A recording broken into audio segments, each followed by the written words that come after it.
เป็นเนี้ยคือไปเห็นไปเบิ่งที่ดอกที่ดินบ่โดยสิซื้อที่ดินบ่โดยเพิ่นชื่อให้โอ้มื้อใดเพิ่นสิซื้อให้บัดจักน้ำผู้รอก่อนรอก่อนโดยกว้างปานใดที่ดิน30 คูณ 30 30คูณ30โดยอืมดีใจนำพี่น้องเนาะ30คูณ30ไปเติบบ่จัง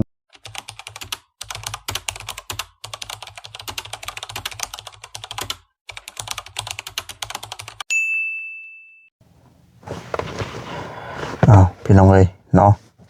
ตัดภาพมามื้อนี้ก็นั่งอยู่รถพี่น้องเอ้ยเนาะ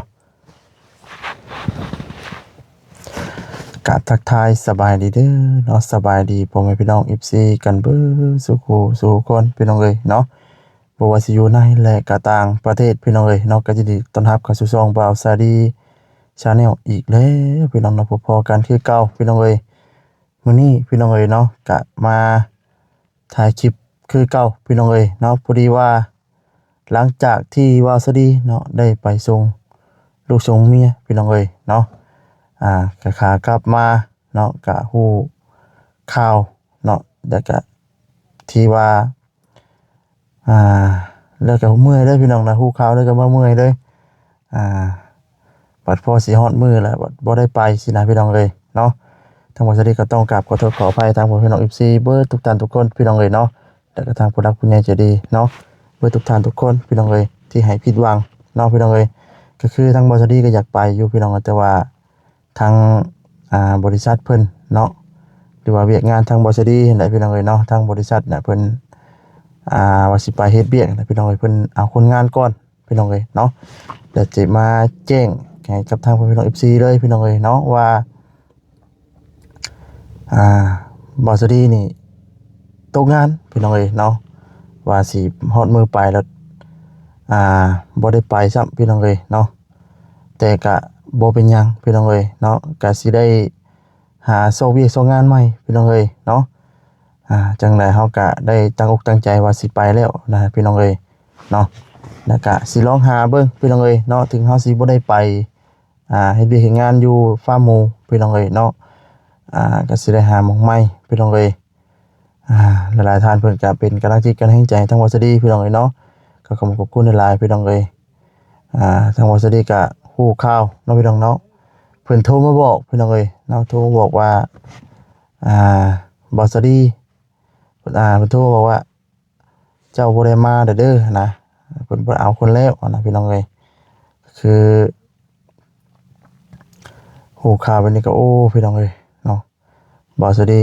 อ่อนให้กับพักหนึ่งพี่น้องเอ้ยเนาะอุตส่าห์ทางบอสดีก็ตั้งมุ่งตั้งใจพาลูกพาเมียเนาะไปอยู่นำพ่อนำแม่ทางพ่อเฒ่าแม่เฒ่านะพี่น้องเอ้ยเนาะว่าถูกข่าวว่าเอ้ากลับมาแต่บัดขากลับมาบัดบอสดีก็เลยฮู้ข่าวพี่น้องเนาะก็เลยมาแจ้งพี่น้องเนาะมาแจ้งให้กับทางพี่น้อง FC เลยพี่น้องเนาะว่าบ่ได้ไปแล้วมองที่ว่าบอสดีสิไปนั่นแหละพี่น้องเอ้ยเนาะพู้นแหละมื้อนี้ก็มา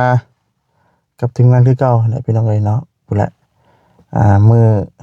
ได้สิไปเนาะกับทางบริษัทก็สิแจ้งทีนึงพี่น้องเอ้ย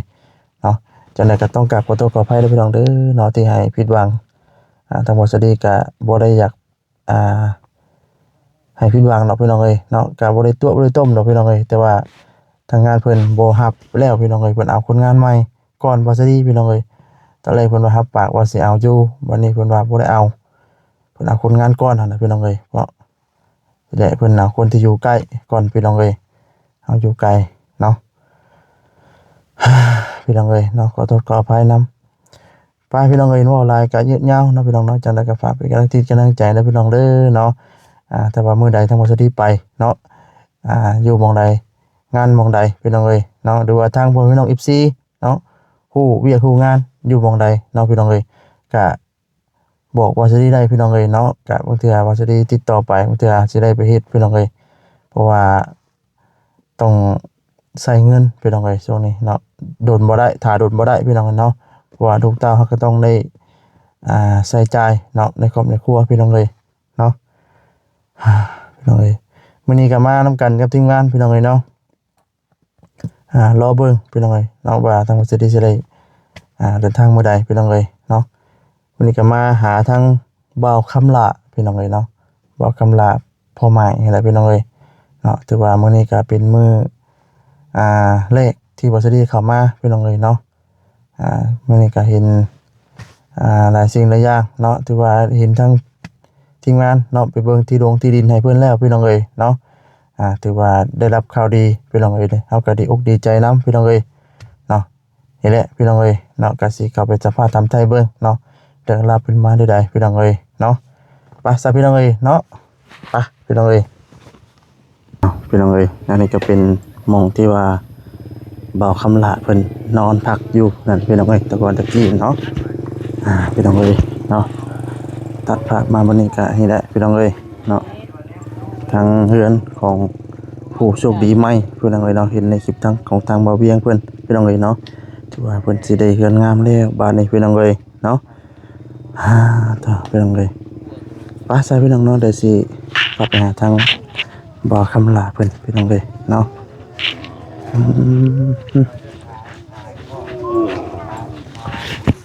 เนาะสบายดีเด้อเนาะสบายดีปอโตสบายดีบักล่ะ ไอ้สบายดีเครียดเลย เครียดเลยเครียดยังเนาะบัดนี้ แกะมี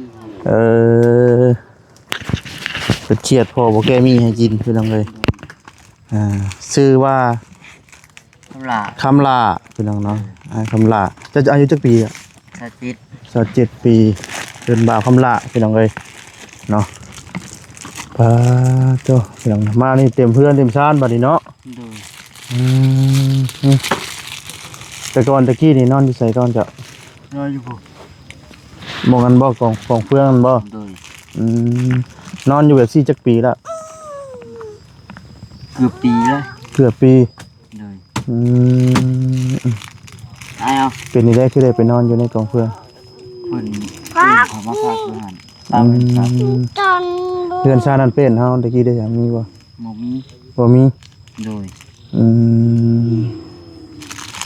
อันขออนุญาตถามเนาะอันเป็นได้แม่เพิ่นคือได้จากไป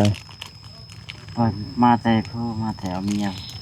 มีบ้านอื่นบ่ ดู มีบ้านใดเมียนะ นาคพันบ่ นาคำพันธ์ ดู อืมแต่ว่าเจ้าเป็นคนบ้านนี้ ดู โอ้เป็นเสียพี่น้องเนาะ ดู ย้อนหยังก็เสีย บูฮู้ เสียบ่มีผู้สา เมี เห ย ตุ บูฮู้เมียละฮู้แม่ละบูฮู้จักสาเหตุหยัง อืม เมียละกินพิษ พิษหยังก็ มาแปบ บักแป๊บ โดย กินบักแป๊บพิษน่ะพิษกรรม โดย ก็เลยพาลูกพาเต้ามา โดย อยู่นี่อันเฮือนอันกันอยู่กับเมียเลยใช่ท่านออกเฮือนบ่ ยังไปทันได้ออก อ๋อที่อายุน้ำพระธาไม่เท่าบ่ โดย อันนี้พอเมียไปจากไปแล้วก็ได้ออกมาเอาลูกมาอยู่เฮือน โดย เป็นคือทางเฮือนเจ้าเลยใช่เป็นพอเฮือนแม่เด้ เพื่อนพ่อแม่ก็เพิ่นขายไปแล้ว เพิ่นขายหมดแล้ว โดย อืม น้องนุ่งเพิ่นขายไปเลย น้องๆเพิ่นขายเบิด โดย เป็ดขายเฮือนกูเฮือนเข้าสิบ่ โดย โอ้น้องเลยเนาะเพิ่นนี่ก็ทางทีมงานเพิ่นก็ได้มาเฮ็ดกันหยังก็กระต๊อบให้ใหม่ โดย อืมเป็นนี้คือไปเห็นไปเบิ่งที่ดอกที่ดินบ่ โดย สิซื้อที่ดินบ่ โดยเพื่อนชื่อให้ โอ้มื้อใดเพิ่นสิซื้อให้บัด จักน้ำบูรอก่อน รอก่อน โดย กว้างปานใดที่ดิน 30 คูณ 30 30 คูณ 30 โดย อืมดีจะนำพี่น้องเนาะ30 คูณ 30ไกลเติบบ่จังนี่ ก็ใกล้เติบปุ๊ป่าก็ไม่ไผก็ไม่จะไผอยู่ อืมเห็นในคลิปพี่น้องนะเธอเพิ่นไปเบิ่งผู้ใดเพิ่นสิขายให้ทั้งในบ้านชาวบ้านนี่บ่ โดย อืมหลายปานใดบัดนี้นะครั โดย 50,000 บาทพี่น้องเอ้ยเนาะอืมบ่ใช่ถ้วยจำเจือบ่มีถ้วยบ่ ช่วยอยู่ที่ป่าบ่ อืม ครับ ชื่อว่าจังได๋พวกหลานนี่ลูก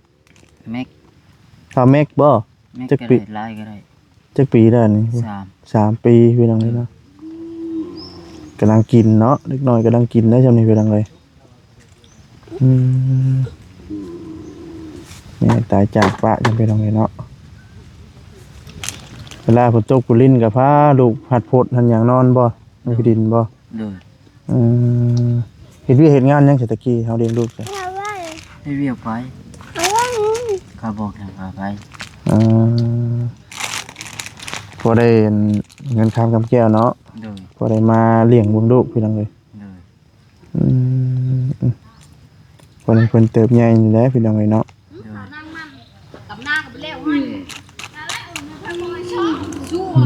ปืนจะปิดนาน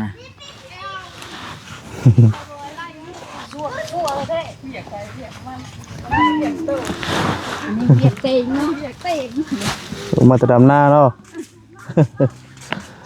มาแต่ดำหน้าพี่น้องเลยนี่นะฮะดำหน้าอยู่นี่บ่ไปยัยไปยัยมาหนีแล้วกินขนมแล้วบอกจ้อยกินได้มีนะไปเด้อถ่ายรถลูกเลยกินได้ป้ากินน้ำเนี่ย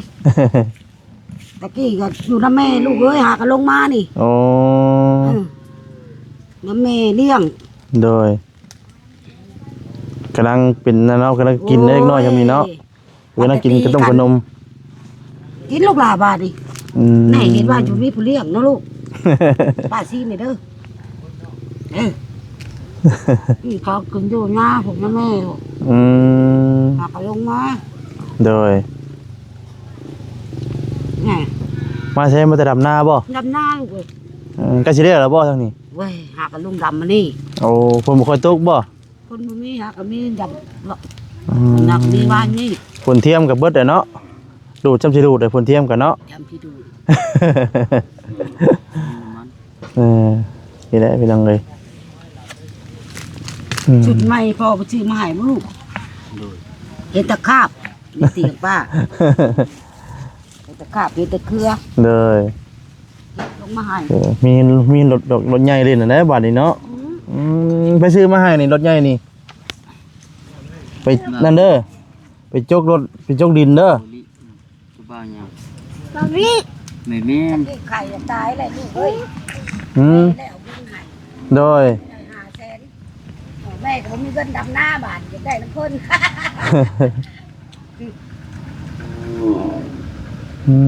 เท่านั้นเลยเบาลิบ่เบาลิก็มาบอดบ่โอ้ชื่อมันอยู่บ่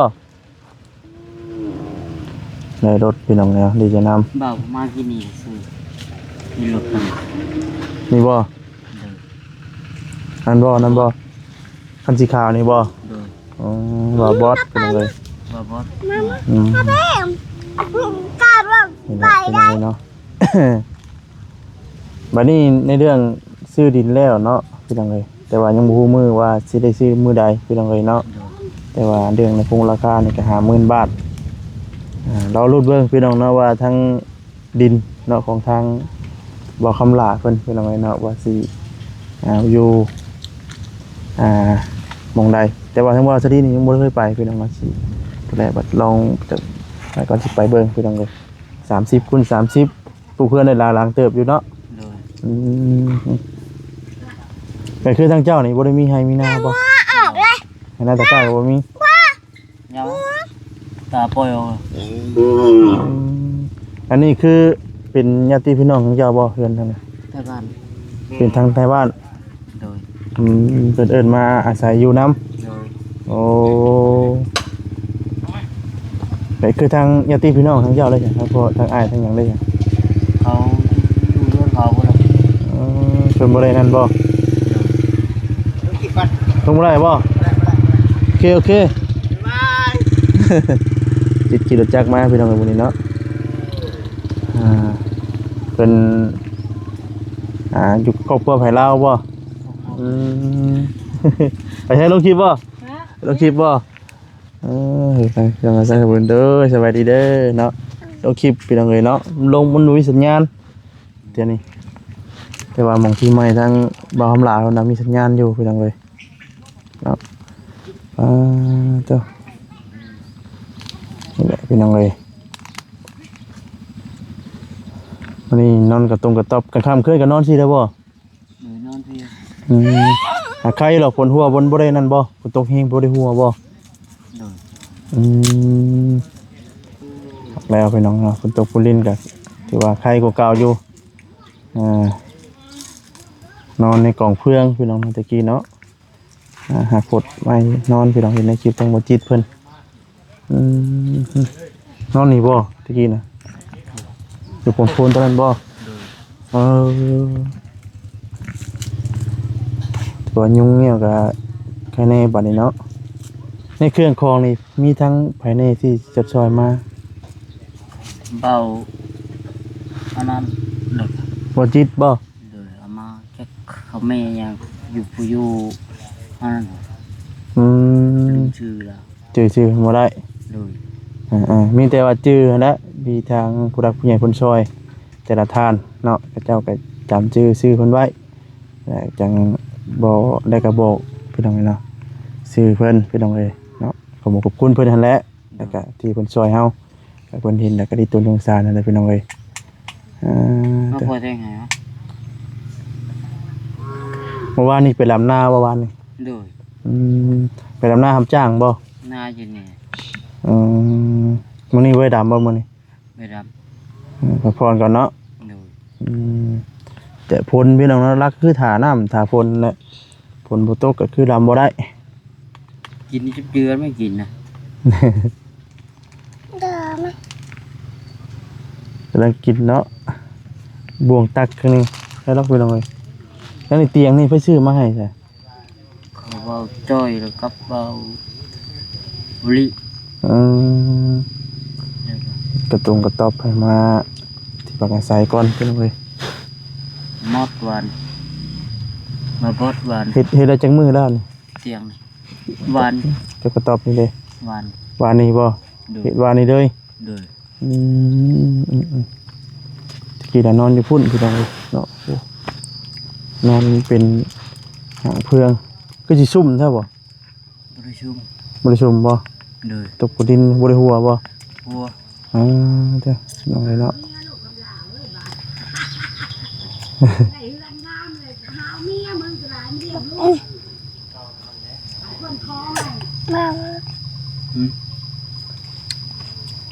โอ้ยเหี้ยแล้วนะ บัดในเรื่องบัดนี้สิสร้างครอบสร้างครัวอยู่บ่บัดเคยคิดอยู่บ่ ยังลูกใหญ่ ลูกใหญ่ก่อนเนาะ โดยยังบ่เฝ้า ยังบ่พอคิดเรื่องนี้เนาะ โดย นี่แหละพี่น้องเลยทั้งคนน้อยคนก็นี่แหละกำลังกินช่วงนี้กำลังนึกน้อยจะได้ที่ตัวเล็กน้อยได้พี่น้องเนาะ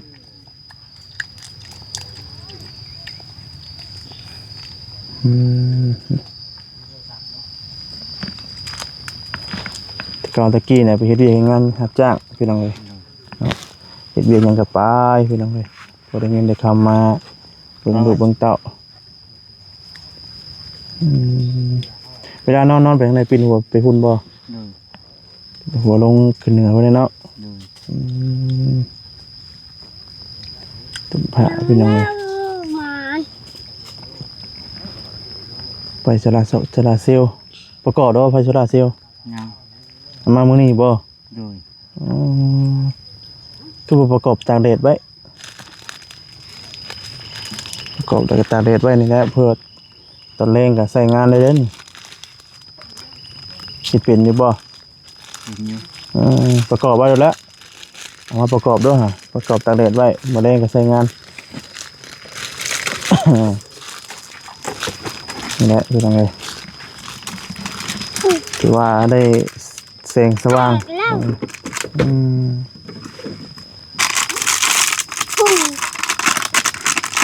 ใหม่ๆเลยพี่น้องเลย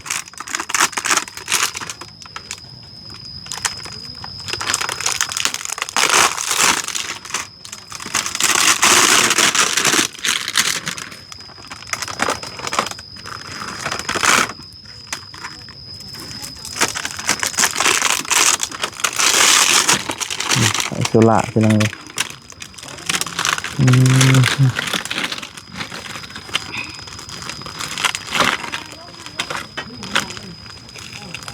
เปล่าไว้ เอาเพชรได้ทำเด้ออย่ากินเด้อพริกเด้อ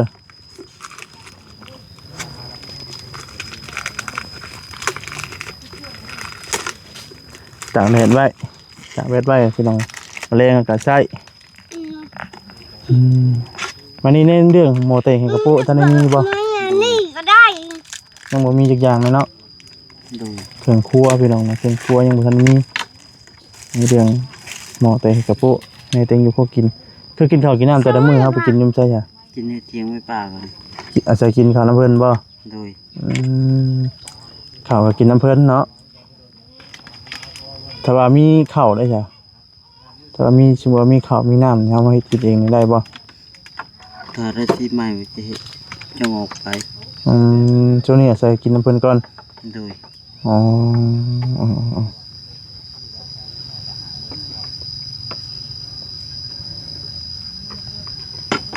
บ้านเฮาเฮ็ดดำช่วงนี้ก็ดำให้ดำหน้าช่วยเพิ่น โดย บ่ได้ข้าวได้น้ำได้จ้ะเพิ่นก็ให้ปันอยู่บ่ กินเพิ่นนะ กินเพิ่นคือเก่าเนาะ โดย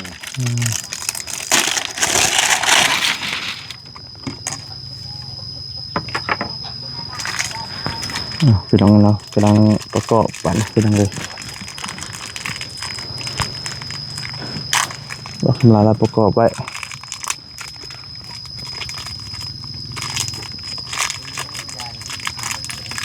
เคยใส่อยู่บ่พัชรันเคยใส่อยู่บ่ นะนี่จะของมู ส่วนอะไรของหมูจะมาใส่เป็นของเจ้าของบัดนี้เนาะ ดู อืม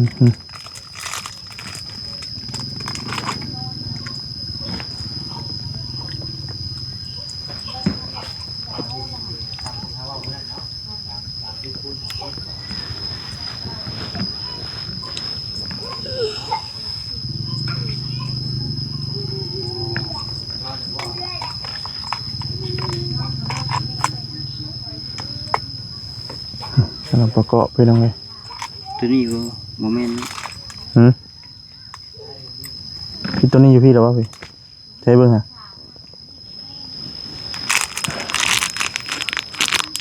ตัวนี้เขายิงไปใส่นั่นเลยซิตัวนี้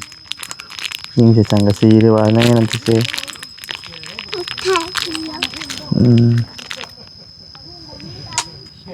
นะปูนบุญเก็บขึ้นมาไอ้งานเลยแหวนนะเห็นว่า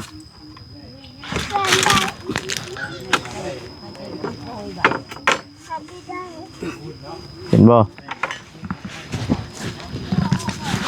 เบียนทำเจ้าให้ตัวน้อยทำเนาะ แม่เฮ็ดเป็นนี่ได้นะคือว่าให้เฮ็ดให้ จักบุจักตุบน็อตออกจักเอาน็อตตัวใดบ้าง ไปจักทั้งหน้าทั้งหลังแล้วบาดนี้บาดต้องกินหลายก็ได้เฮ้ยอันนี้ เอาส ห มา ลายบาดนี่ตุ๊กแข็งแรงแล้วบาดนี่ สมัครเนาะแล้วกันเนาะ เอ้ยสมัครบาดนี่ เดี๋ยวเอานี่ปูก็ได้ปูเรียบๆให้จังบ่ตกน็อตจังบ่เฮีย ไปใส่นี่ อืม ก็เป็นบ่เฮียหมกนี่ นี่น็อตตัวนี้เลยตาก่อนก็ได้สุดละเมื่อลูกกาเป็นใจกู ลูกนาเลย ดับนาเลย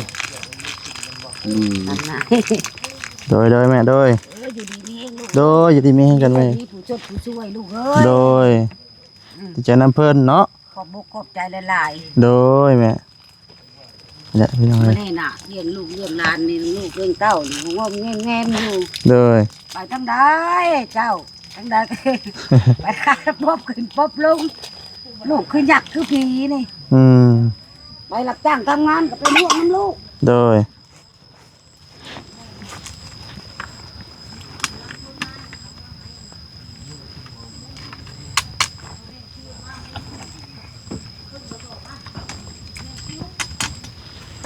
ตัวนี้อาจจะเป็นตัวนี้พี่น้อง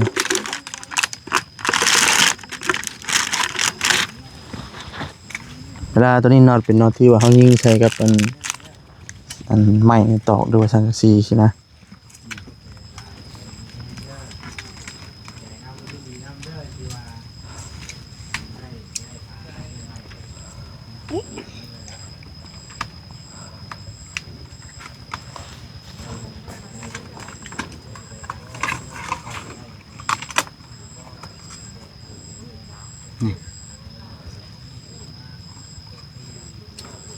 นายบ่เห็นบ่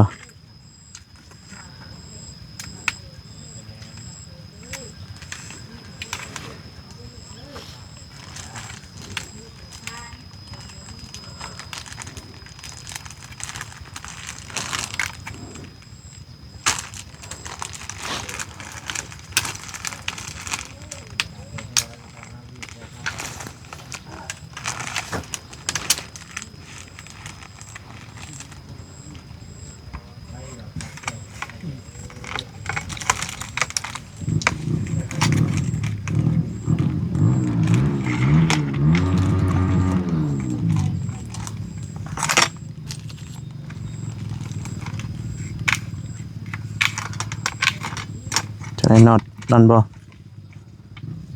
ตัวกระเทงนะมันบ่ชื่อกันบ่ เท่าน้อย อืมอันนี้ก็ตอบน้อยพี่น้องเอ้ยคือว่าหลากหลาย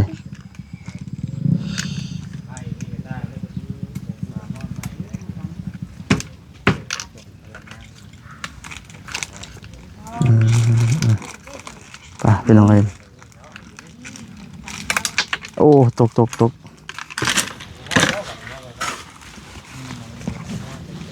เนาะบัดนอนสบายดีเด้อนอนสบายดีทางบ่อนุ่งพี่น้องเอ้ยตัวเดินทางมาแต่ไกลเนาะ บายดีเด้อ เด้ออ้าวนี่แหละพี่น้องเอ้ย มาติดต่อรอ หากันมาฮอดนี่ค่อยกันหากันมาฮอดวงนึงนี่นะ จักว่าแม่ได้เห็นรถสลอ เห็นขี่ไก่บางห้างตัดผมอยู่เป๊ะเนาะ แม่นแหละ คุ้นคือบ่อนุ่งแท้ว่าซั่นนะ เฮาก็สลออยู่แนมกำลังคือสิแม่นแต่ว่าว่าสิบีบแกให้มันนั่งกึ่งๆอยู่นะกำกึ่งอยู่นะว่าเป็นบ่อนุ่งแท้บ่แม่น เดี๋ยวมีแกพิษชีวิตเปลี่ยน แต่ว่าคุ้นอยู่พี่น้องเอ้ย โอ้จัดชุดใหญ่มาให้เพิ่นเลยเนาะ อันนี้จะของ สว่างคักเลยบัดนี้ เพิ่มความสว่างเป็นยังล่ะ เอาท่านให้ทั้งบ่อนุ่งสัมภาษณ์ทำไทยเพิ่นเด้อ เด้อ ว่าสิก่อนจบคลิปซะก่อนเนาะสบายดีเด้อพี่น้องเอ้ยเนาะ มื้อนี้อยู่เบิดมื้อบ่ เบิดมือน้ำกันมื้อนี้เบิดมือน้ำกันพี่น้องเอ้ยเนาะจบคลิปซะก่อนแล้วไปรอเบิ่งกันหม่องที่ว่าเพิ่นนอนก่อนพี่น้องเอ้ยเนาะก่อนสิจบคลิปก็ได้ไปเบิ่งก่อน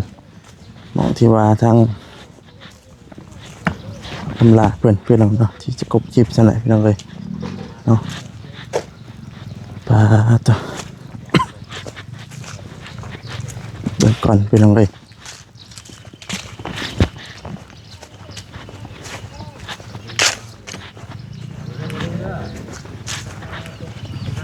นี่เป็นหม่องที่ว่าเพิ่นพักอาศัยอยู่ตะกี้นะพี่น้องเอ้ยเนาะนอนอยู่นี่เลยเนาะพี่น้องเอ้ยเห็นจากในคลิปนั่นแหละพี่น้องเอ้ยนอนอยู่นี่พี่น้องเอ้ยเวลาเพิ่นตกฝนลิ้นก็นี่แหละพี่น้องเอ้ยเนาะเพิ่นก็มาหาโพดนางไม้นอนอยู่ในกิโลกิดินไปเลยพี่น้องเอ้ยเนาะ